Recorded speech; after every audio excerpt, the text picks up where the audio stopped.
जय माता दी। दोस्तों, आप सभी को नवरात्र के सप्तम दिवस की ढेर सारी शुभकामनाएं। माता रानी आप सभी पर अपनी कृपा दृष्टि बनाए रखें और आप सभी लोग जो है वह जल्दी जल्दी से सरकारी नौकरी को प्राप्त करें। और माता रानी अगर आप लोग मेहनत करेंगे तो बहुत जल्द जो है आप लोगों को सफलता प्राप्त कराने में पूरी मदद करेगी। चलिए, तो भाई सभी लोग एक बार वीडियो को शेयर भी कर दीजिएगा और अगर लाइक नहीं किए हैं तो लाइक भी कर दीजिएगा। और मैं जो क्वेश्चन पूछता हूँ उनका आंसर आप लोग करते ही नहीं हैं, पता नहीं क्यों। भाई अगर आप लोग आंसर या तो गलत करेंगे या सही करेंगे। अगर गलत करेंगे तो अगले दिन आपको पता लग जाएगा। और यहाँ पर भी अगर पता लगा 12 लोग लाइव हैं तो एक ही 2 लोग आंसर करते हैं। सभी लोग करें, क्योंकि जब आप लोग लिखते हैं ना तो लिखने से चीज़ें स्वयं याद हो जाती हैं। ठीक है, या कोई चीज़ मैं सर्च करने के लिए आंसर भेजता हूँ तो उससे भी क्या होता है कि चीज़ें खुद से याद हो जाती हैं। ठीक है, तो भैया सभी लोगों से निवेदन है, आंसर वगैरह किया करें आप लोग। चलिए, एक बार वीडियो जो है आप लोग शेयर ज़रूर कर दीजिएगा, फिर हम लोग क्लास जो है उसको शुरू करते हैं। आप लोग अगर तैयार हैं तो सभी लोग जय माता दी लिखिएगा। सभी लोग जय माता दी लिखिएगा एक बार जल्दी से, फिर हम लोग क्लास जो है उसको शुरू करते हैं। चलिए, सभी लोग जल्दी से जय माता दी लिखिएगा, क्लास को शुरू किया जाए। ठीक है, चलिए पहला प्रश्न है हमारा कि सुंदरजा आम किस राज्य का जीआई टैग है? मध्य प्रदेश, छत्तीसगढ़, मणिपुर, उड़ीसा। बताइएगा कि सुंदरजा आम जो है वो किस राज्य का जीआई टैग है। बताइएगा सही आंसर आप लोगों का क्या होना चाहिए। अच्छा, अगर आपसे पूछ लिया जाए कि जीआई टैग होता क्या है तो देखिएगा जीआई टैग जो है कितने दिन पे आपसे ये पूछा जाएगा कि जीआई टैग कितने वर्ष के लिए मान्य होता है। तो जीआई टैग जो है वह 10 वर्ष के लिए, कितने 10 वर्ष के लिए मान्य होता है। ठीक है, ये भी आप लोग याद रखिएगा। और जीआई टैग अधिनियम कब आया? अगर आपसे ये पूछ लिया जाए कि जीआई टैग अधिनियम, तो जीआई टैग अधिनियम तो जो है 1999 का है, लेकिन सितंबर 2003, कब से? सितंबर 2003 से यह लागू किया गया। ठीक है, इसको भी आप लोग याद रखिएगा। और सुंदरजा आम जो है वह मध्य प्रदेश के रीवा, किसका? मध्य प्रदेश का जो रीवा क्षेत्र है यहाँ का यह जीआई टैग है, इसको आप लोग याद रखिएगा। ठीक है, छत्तीसगढ़ का अभी हाल ही में कौन सा बनाया गया है जीआई टैग? तो एक बनाया गया चावल नगरी दुबराज। ठीक है, मणिपुर का कौन सा है? चकहाव चावल, जिसको हम लोग क्या कहते हैं? काला चावल। ठीक है, और उड़ीसा का क्या है? तो कंधमाल हल्दी है। क्या है बच्चा पार्टी? कंधमाल हल्दी है। ठीक है, अच्छा मणिपुर का एक और है कचाई लेमन, मतलब कचाई नींबू। ठीक है, इसको भी आप लोग याद रखिएगा। अच्छा, एक चीज़ और देखिएगा, अगर आपसे पूछ लिया जाए प्रथम भारतीय जीआई टैग, प्रथम भारतीय, बताइएगा कौन सा था? प्रथम भारतीय जीआई टैग किसको मिला था? तो प्रथम भारतीय जीआई टैग किसको प्राप्त किया हुआ था? 2004-5 में जो है वह दार्जिलिंग चाय को, किसको? दार्जिलिंग चाय को जो है वह पहली बार जीआई टैग जो था वो दिया गया था। ठीक है, चलिए सही आंसर ए ऑप्शन हो जाएगा। दूसरा प्रश्न है हमारा कि ऑस्कर अवार्ड 2023 में सर्वश्रेष्ठ अभिनेत्री का पुरस्कार किसने जीता? बताइएगा, Jennifer Lawrence, Emma Watson, Michelle Yeoh या एनी हैथवे। पहली बार तो आप लोग ये बताइएगा कि ऑस्कर अवार्ड कहाँ दिए गए? तो लॉस एंजलिस।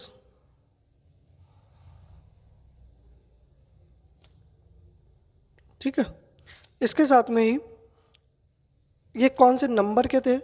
तो 95, 95 ऑस्कर अवार्ड दिए गए। और यह किसको दिया गया? सर्वश्रेष्ठ अभिनेत्री का पुरस्कार मिशेल यो को प्रदान किया गया। किसको बच्चा? मिशेल यो को प्रदान किया गया। अच्छा, इसके अलावा और भी अवार्ड हैं, ये भी आप लोग देख लीजिएगा कि जैसे कि बेस्ट डॉक्यूमेंट्री फिल्म का अवार्ड किसको दिया गया? सर्वश्रेष्ठ अभिनेता का अवार्ड किसको दिया गया? सर्वश्रेष्ठ फिल्म कौन सी रही है? और सर्वश्रेष्ठ ओरिजिनल सॉन्ग ऑस्कर अवार्ड 2023 में क्या रहा है? तो देखिएगा, बेस्ट डॉक्यूमेंट्री फिल्म जो है, शॉर्ट फिल्म जो है, यह भारत की ही रही है, द एलिफेंट विस्पर्स। कौन सी रही है बच्चा? The elephant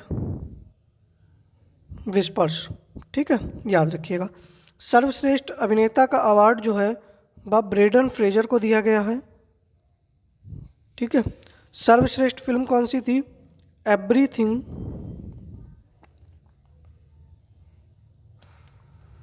everywhere everything everywhere all at once. ठीक है। और सर्वश्रेष्ठ ओरिजिनल सॉन्ग कौन सा रहा है? तो नाटू नाटू रहा है। कौन सी फिल्म थी ये?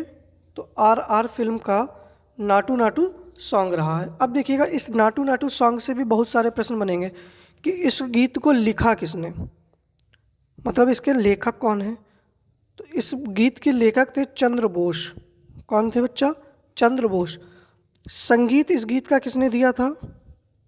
इस गीत का संगीत तो MM कीरावानी। किसने? MM कीरावानी ने दिया था। ठीक है, याद रखिएगा। चलिए आगे बढ़ते हैं अगले प्रश्न पर हम लोग। देखिएगा भाई, वीडियो को लाइक नहीं किए हैं तो लाइक भी कर दीजिएगा और शेयर कर दीजिएगा आप लोग। ठीक है। तीसरा प्रश्न है हमारा कि G20 फूल उत्सव कहाँ शुरू हुआ? अब देखिएगा, आपको पता ही है कि 1 दिसंबर 2022 से भारत जो है वह G20 की अध्यक्षता कर रहा है। तो अलग अलग स्थानों पर जो है वह G20 के सम्मेलन हो रहे हैं। तो अब बताइएगा कि G20 फूल उत्सव जो है वह अभी कहाँ पर शुरू किया गया? जल्दी से बताइएगा। तो देखिएगा, G20 फूल उत्सव जो है वह नई दिल्ली में शुरू किया गया। कहाँ पर? नई दिल्ली में। अगर आपसे पूछ लिया जाए कि G20 देश के शिक्षा कार्य समूह की बैठक तो अमृतसर में हुई। देश के शिक्षा कार्य समूह की बैठक कहाँ पर हुई? अमृतसर में। ठीक है। अच्छा, उदयपुर में क्या हुई थी? तो सबसे पहली बैठक G20 की जब हुई थी तो वह उदयपुर में हुई थी। ठीक है। चलिए आगे बढ़ते हैं अगले प्रश्न पर। चौथा प्रश्न है हमारा कि निम्न में से किस मुगल बादशाह को रंगीला के नाम से जाना जाता है? बहादुर शाह, मोहम्मद शाह, जहांदार शाह या फर्रुखसियर? देखिएगा, जो ये बादशाह था, यह देखिएगा मतलब महिलाओं और नृत्य वगैरह की स्थिति में रहता था हमेशा, मतलब शराब वराब में रहता था, मतलब नवाब टाइप का व्यक्ति था, अय्यास। ठीक है। तो इस लोग को लोग जो थे, और इसको नग्न स्त्री या ये खुद भी जो था ना, बिना कपड़ों के दरबार में बैठ जाता था, चूतिया टाइप का राजा था, मैं सही बताएं तो आपको। तो मुगल बादशाह जो था तो इसको रंगीला के नाम से जाना जाता है। तो इसका नाम क्या था? मोहम्मद शाह। क्या था? मोहम्मद शाह। ठीक है। बहादुर शाह को हम लोग किस नाम से जानते थे? शाहे बेखबर। किस नाम से जानते थे? शाहे बेखबर। जहांदार शाह को लंपट मूर्ख। किस नाम से? लंपट मूर्ख। और फर्रुखसियर को तो घृणित कायर। किस नाम से जाना जाता था? घृणित कायर। आपसे प्रश्न बनेगा कि ईरानी शासक जो था जिसका नाम क्या था? नादिर शाह। नादिर शाह ने भारत पर आक्रमण किस मुगल बादशाह के समय किया? तो मोहम्मद शाह रंगीला। ठीक है, यही भारत का राजा था। नादिर शाह का आक्रमण जो था वो किसके समय हुआ था? तो मोहम्मद शाह के समय हुआ था। ठीक है। मोहम्मद शाह है, बहादुर शाह मत समझ लेना, चाहे तो मैं यहाँ पे लिखे दे रहा हूँ फिर से। मोहम्मद शाह रंगीला के समय। ठीक है। चलिए आगे बढ़ते हैं अगले प्रश्न पर। पांचवा प्रश्न है कि मुस्लिम लीग द्वारा प्रत्यक्ष कार्यवाही दिवस कब मनाया गया? 16 अगस्त 1946, 3 जून 1947, 24 मार्च 1946 या 9 अगस्त 1942 को? बताइएगा कि मुस्लिम लीग के द्वारा जो है वह प्रत्यक्ष कार्यवाही दिवस जो है वह कब मनाया गया? सही आंसर आप लोग बताइएगा, क्या हो जाएगा? जल्दी से बताइएगा।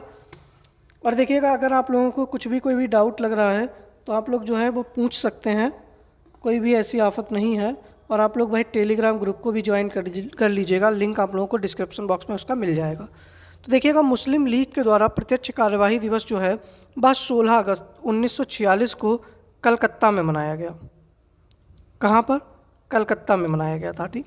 3 जून 1947 को क्या हुआ, तो देखो 3 जून 1947 को माउंट बेटन योजना आई।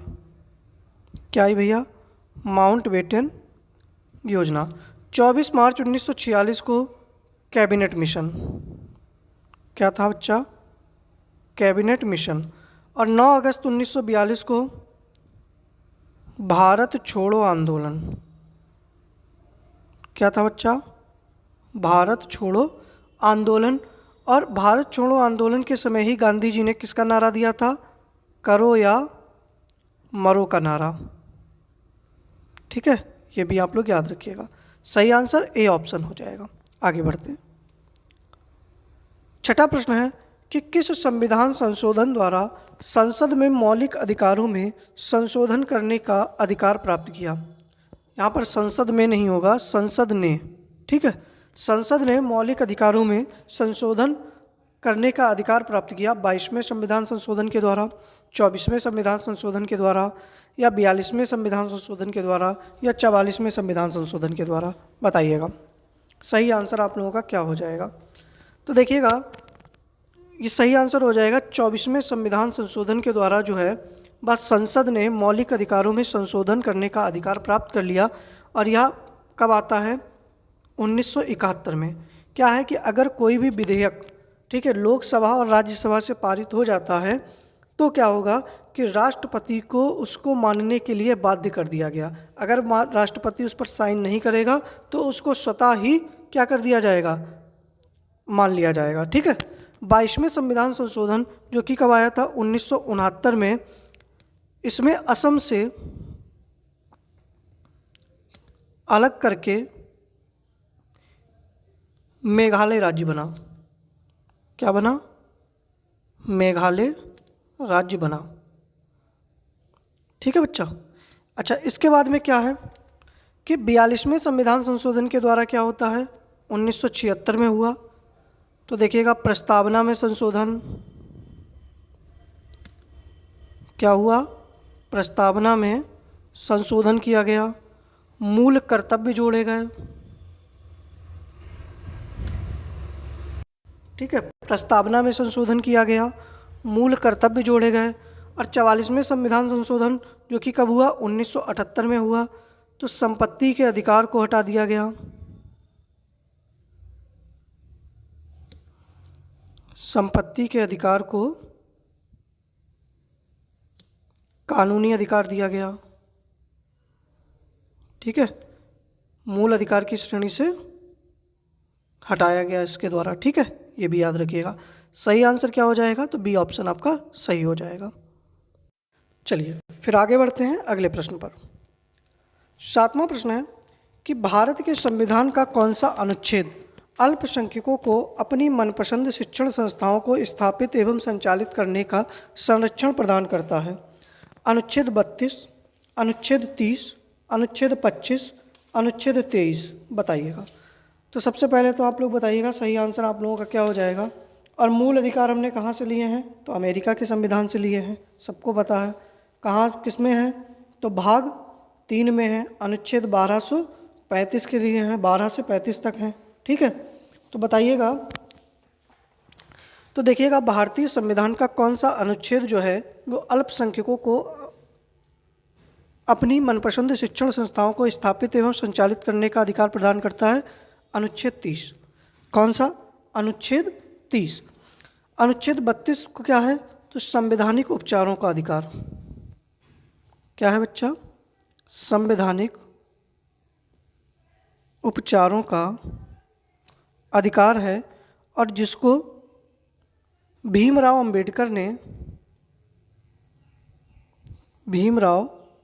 अंबेडकर ने संविधान की आत्मा कहा है। किसको, अनुच्छेद 32 को। ठीक है, याद रखिएगा आप लोग। अच्छा, अनुच्छेद 25 क्या है, जल्दी से बताइएगा। और अनुच्छेद 23 क्या है, तो देखिएगा अनुच्छेद 25 में क्या है, धार्मिक स्वतंत्रता, धर्म को मानने और उसका प्रचार प्रसार करने की स्वतंत्रता। ठीक है, याद रखिएगा। अनुच्छेद 23 में क्या है, तो अनुच्छेद 23 में क्या होगा, मानव का दुर्व्यापार, मानव का दुर्व्यापार एवं बलात् श्रम पर प्रतिषेध, यही तो था, बलात् श्रम पर प्रतिषेध। ठीक है, याद रखिएगा आप लोग। सही आंसर बी ऑप्शन हो जाएगा। आगे बढ़ते हैं अगले प्रश्न पर। 8वां प्रश्न है कि भारत में विदेशी मुद्रा कोष पर नियंत्रण किसका है? भारतीय reserve bank, state bank, NABARD bank या एक्जिम बैंक? तो देखिएगा, भारत में जो विदेशी मुद्रा कोष है इस पर नियंत्रण होता है भारतीय रिजर्व बैंक का। किसका? भारतीय रिजर्व बैंक का इस पर नियंत्रण है। ठीक है, ये याद रखिएगा। अच्छा, भारतीय रिजर्व बैंक की स्थापना जल्दी से बताइएगा किस समिति की सिफारिश पर? इसका मुख्यालय कहाँ पर है ये भी बताइएगा। तो देखिएगा, स्थापना कब होती है? 1 अप्रैल 1935 को, और वर्तमान में मुख्यालय कहाँ पर है? तो मुंबई में है। लेकिन जब इसकी स्थापना 1935 में थी तब इसका मुख्यालय कहाँ पर था? कोलकाता में। लेकिन इसका बाद में मुख्यालय, जब इसका राष्ट्रीयकरण कर दिया गया तो अब मुख्यालय इसका मुंबई हो गया। ठीक है, इसके साथ में ही किस समिति की सिफारिश पर? तो यंग हिल्टन आयोग, ठीक है, की सिफारिश पर इसकी स्थापना होती है केंद्रीय बैंक की। ठीक है, इसके साथ में ही इसके प्रथम गवर्नर, अगर आपसे पूछ लिया जाए प्रथम गवर्नर कौन थे, तो ऑसबॉर्न स्मिथ थे। कौन थे बच्चा? ऑसबॉर्न स्मिथ थे। और अगर आपसे पूछ लिया जाए प्रथम भारतीय गवर्नर, क्या पूछ लिया जाए? प्रथम भारतीय गवर्नर, तो सीडी देशमुख थे। कौन थे बच्चा? सीडी देशमुख थे। और वर्तमान गवर्नर कौन है ये भी बताइएगा आप लोग, तो शक्तिकांत दास हैं। ठीक है, चलिए ए ऑप्शन सही हो जाएगा। 9वां प्रश्न है हमारा कि अमेरिकी सीनेट ने ठीक है, भारत में अगले अमेरिकी राजदूत के रूप में किसे चुना? A Elizabeth Jones, Kenneth Juster, Eric Garcetti या एम ब्राउन? तो मतलब ये है कि भारत में अगला राजदूत जो है वो अमेरिका का कौन नियुक्त किया गया है या किसको चुना गया है? तो सही आंसर हो जाएगा एरिक गर्शेटी। किसको? एरिक गर्शेटी को। अच्छा, भारत और चीन के बीच में कौन सी रेखा है? तो मैकमोहन रेखा है। ठीक है, कौन सी रेखा है बच्चा? तो मैकमोहन रेखा को अंतर्राष्ट्रीय सीमा के रूप में, अंतर्राष्ट्रीय सीमा के रूप में अमेरिका ने मान्यता प्रदान की। किसने? अमेरिका ने मान्यता प्रदान की है, ये याद रखिएगा आप लोग।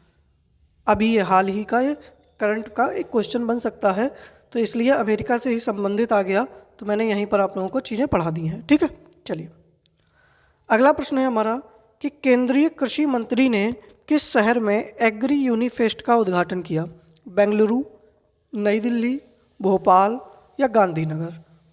तो बताइएगा कि केंद्रीय कृषि मंत्री कौन है और इसका जो एग्री यूनिफेस्ट है इसका उद्घाटन कहाँ किया? तो केंद्रीय कृषि मंत्री कौन है? नरेंद्र सिंह तोमर है। कौन है बच्चा पार्टी? नरेंद्र सिंह तोमर है। और इन्होंने एग्री यूनिफेस्ट जो है इसका उद्घाटन बेंगलुरु में किया। ठीक है, ए ऑप्शन आप लोगों का बिल्कुल सही हो जाएगा। आगे बढ़ते हैं। 11वां प्रश्न है हमारा कि रिखमपाड़ा नृत्य किस राज्य के लोगों द्वारा प्रस्तुत किया जाता है? मिजोरम, असम, अरुणाचल प्रदेश और नागालैंड? चारों राज्यों की राजधानी बताइएगा आप लोग बहुत जल्दी से। ठीक है, और रिखमपाड़ा नृत्य जो है वह किस राज्य के लोगों द्वारा प्रस्तुत किया जाता है ये भी आंसर बताइएगा, और साथ में आप ये भी बताइएगा कि इन चारों राज्यों की राजधानी क्या है। तो देखिएगा, रिखमपाड़ा नृत्य जो है वह किस राज्य के लोगों द्वारा? अरुणाचल प्रदेश। किसके? अरुणाचल प्रदेश के द्वारा जो है, अरुणाचल प्रदेश का यह लोक नृत्य है। अच्छा, अरुणाचल प्रदेश के और कौन से लोक नृत्य हैं? तो देखिएगा, एक तो मुखौटा नृत्य है। कौन सा है? मुखौटा नृत्य है। यहीं पर एक युद्ध नृत्य होता है। कौन सा होता है? युद्ध नृत्य होता है। एक यहीं पर बुइया नृत्य होता है। ठीक है, यहीं पर बांचो नृत्य होता है। यहीं पर एक लॉयन एंड पीक नृत्य होता है।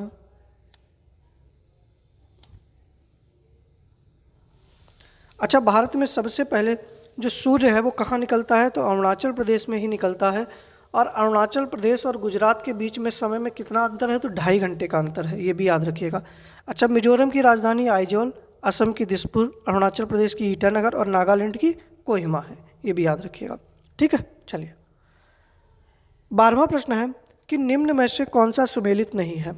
अबोहर वन्यजीव अभ्यारण्य पंजाब, तानसा वन्यजीव अभ्यारण्य महाराष्ट्र, पाखल वन्यजीव अभ्यारण्य आंध्र प्रदेश और दलमा वन्यजीव अभ्यारण्य जो है वह उड़ीसा। तो बताइएगा कि इनमें से कौन सा ऐसा है जो कि सुमेलित नहीं है, बताइएगा।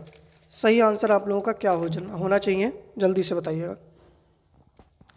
तो देखिएगा, अबोहर वन्यजीव अभ्यारण्य जो है वह पंजाब में है, तानसा वन्यजीव अभ्यारण्य महाराष्ट्र में है और पाखल वन्यजीव अभ्यारण्य आंध्र प्रदेश में है। दलमा वन्यजीव अभ्यारण्य जो है वह उड़ीसा में नहीं है। सही आंसर क्या हो जाएगा, डी ऑप्शन। तो फिर दलमा वन्यजीव अभ्यारण्य कहाँ पर है, तो ये भी तो पता होना चाहिए, बताइएगा। दलमा वन्यजीव अभ्यारण्य कहाँ पर है, तो देखिएगा दलमा वन्यजीव अभ्यारण्य जो है वो झारखंड में है। कहाँ पर है, झारखंड के अंदर है। और झारखंड में ही क्या है, तो पलामू वन्यजीव अभ्यारण्य या टाइगर रिजर्व भी आप कह सकते हैं। कहाँ पर है, झारखंड के अंदर ही है। अच्छा, उड़ीसा में कौन सा है, तो उड़ीसा में सिमलीपाल है। कौन सा है, सिमलीपाल है, भीतरकनिका है, ठीक है। और कौन सा है, नंदनकानन है। कौन सा है बच्चा, नंदनकानन है, ये भी याद रखिएगा।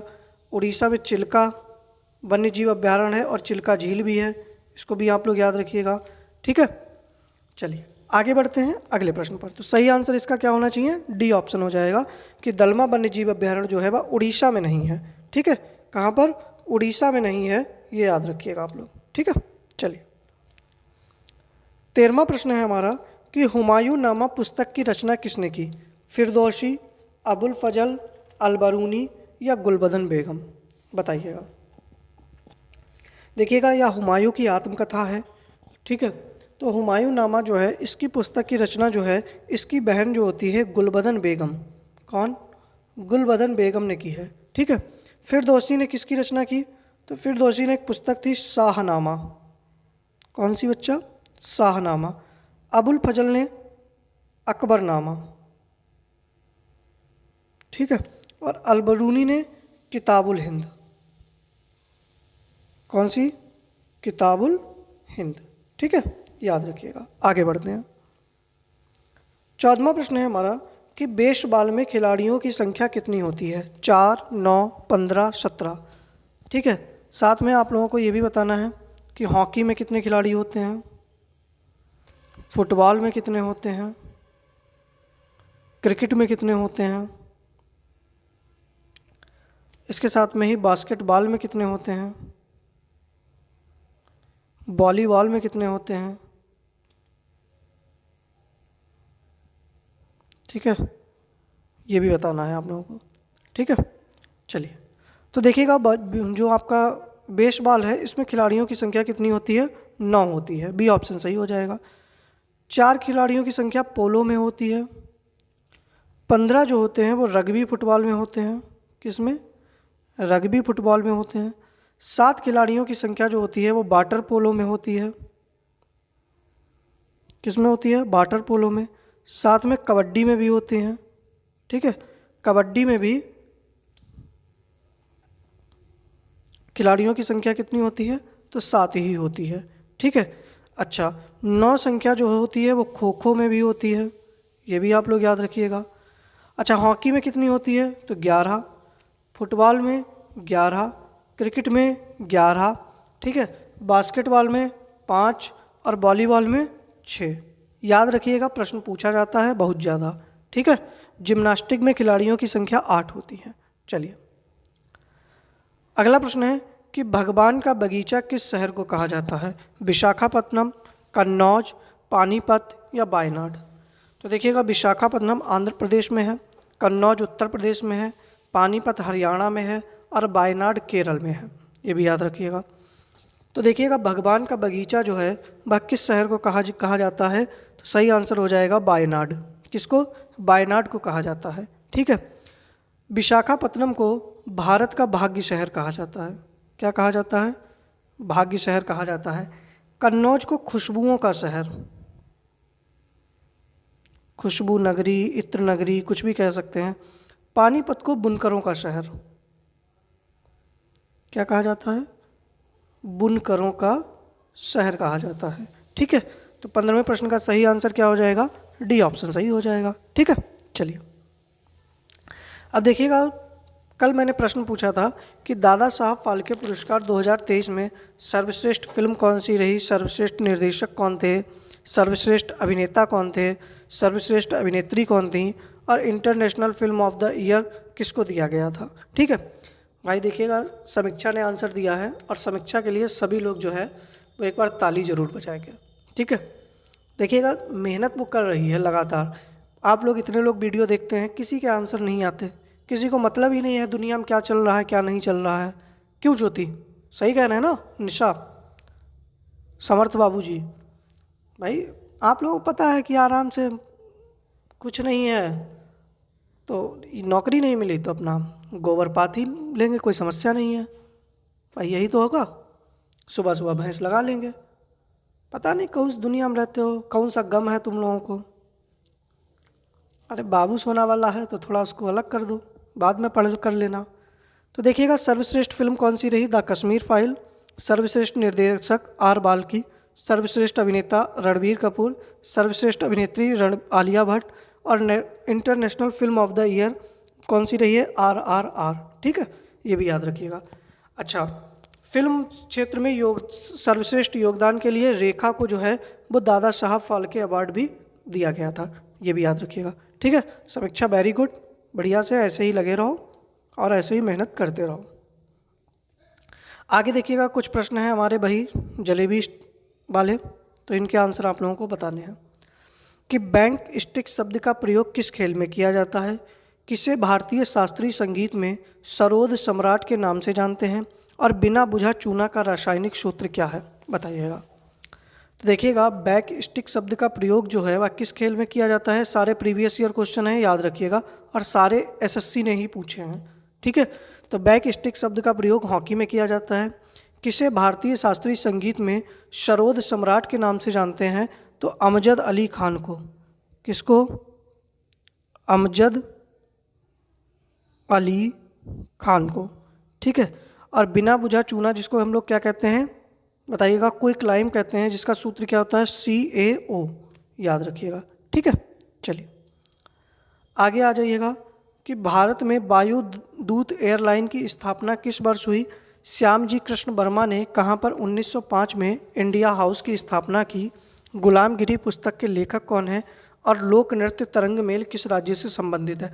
मैं फिर कह रहा हूँ, ये सारे प्रश्न SSC के द्वारा किसी न किसी एग्जाम में पूछे गए हैं, तो आप लोगों के लिए बहुत महत्वपूर्ण है, क्योंकि प्रश्न रिपीट होते हैं। ठीक है, और SSC में ही नहीं किसी और एग्जाम में भी रिपीट हो सकते हैं। ठीक है, तो भारत में वायुदूत एयरलाइन की स्थापना जो होती है वह 1981 में होती है। कब? 1981 में। श्यामजी कृष्ण वर्मा ने 1905 में इंडिया हाउस की स्थापना कहाँ की थी? लंदन के अंदर। ठीक है, गुलामगिरी पुस्तक के लेखक कौन थे? ज्योतिबा फुले थे। कौन थे? ज्योतिबा फुले थे, और इन्होंने इस पुस्तक की रचना जो है वह मराठी भाषा में की। किस में?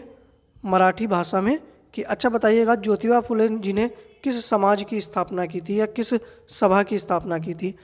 ठीक है, लोक नृत्य जो तरंग मेल है या किस राज्य से संबंधित है, ये भी बताइएगा। तो लोक नृत्य तरंग मेल, अब तरंग कहाँ उठेगी आपके मन में, बताइएगा।